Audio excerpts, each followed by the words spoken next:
Nambele inamba mubanga gikwatire wa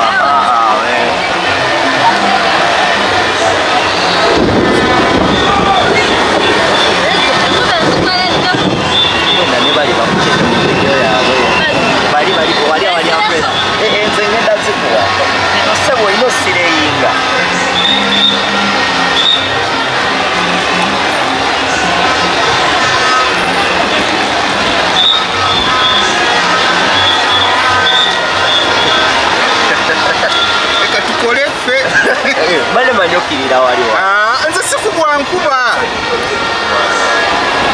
Abe nayo ndawe yakuba. Sikubwa nkuba nze. Sikubwa nene.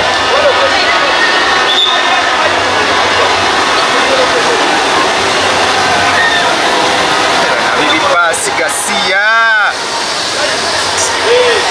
Bibi basi bavudde.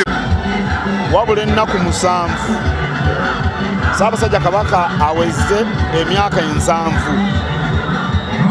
era enteekateeka nga bweri bulijjo Sande ekulembera amazaalibwa ga Kabaka tuteekawo emisinde mu Bunabyalo nga tujaguza olw'obulamu Katonda bwawa Ssaabasajja Kabaka. Njagala nnyo okwebaza abantu bonna abantu ba Buganda naye n'emikwano gyaffe Enkumuliitu abatwegasseeko mu Namutikwa w'enkuba ne bajja Ssaabasajja Kabaka atuwuubire tudduke. Kikulu nnyo kubanga obulamu bwe tusoosowaza. Twebaza bannamikago abatambula naffe abalabanga ensonga eno nkulu. Naye okusinga byonna nebaza abantu olw'omwoyo gwa Buganda ogutafa. Tulina okunyweza Ssemasonga ey'okutaano ey'obumu. Ate bwe tubanga tunywezezza obumu Ssemasonga esooka ejja kuba nnyangu ey'okunyweza okukuuma n'okutaasa Namulondo. Awo nno kano akabonero kalungi. Nebaza abateesiteesi bakulembeddwa ow'ekitiibwa Kaawaase tuli naye wano, omumyuka wa Katikkiro asooka, amyuka w'ekitiibwa Sserwanga minisita w'emizannyo n'abavubuka. Enteekateeka eno eba ya muggundu era bakola kiro na misana era nabo tubeebaza nnyo. Nga tumaze okudduka tujjukire obubaka eri abasajja okubeera abasaale okutaasa omwana ow'obuwala. Nze nzikiriza nti 23 wanaatuukira siriimu tujja kuba tumugobye mu nsi yaffe. Mwebale nnyo mwebalire ddala. Ng'omulamwa gw'omwaka guno tukubiriza nnyo abasajja ffe okubeera abasaale okulaba nga tutaasa omwana ow'obuwala obutakwatibwa mukenenya. So nga bene bwatukubiriza tusaba abaana abali eyo abavubuka beekuume. Bw'obeera mulamu osobola okukola buli ky'oyagala, obeera mulamu osobola okufuna oba okukola oba okuwulira. So mbasaba bagende n'obwo obubaka bwe tubawadde olwaleero. Yes, amanya n'eddoboozi nze Oweekitiibwa Kayitana Simon nga nze nkiikirira Abanyarwanda mu lukiiko e Mengo. Twala omukisa guno okuyozaayoza beene okuba nga awezezza emyaka 7 egy'ekitiibwa era nga twebaza nnyo abantu bonna abazze ku mukolo guno kubanga twetaba mu majaguza g'omutanda okweza emyaka gino nga asaavinga bannayuganda. Twebaliza ddala Kabaka okubeera nga ye musaale nnyo mu nsonga z'okugatta amawanga gonna nga talina gwasosola. Ffe ng'Abanyarwanda naddala abali mu Buganda twenyumiriza nnyo mu bintu byonna ebya Buganda n'emirimu gyonna egitambulira mu Buganda. Kusooka njagala kuyozaayoza Ssaabasajja Kabaka wa Buganda Ronald Muwenda Mutebi II okuweza emyaka 7 egy'obuto.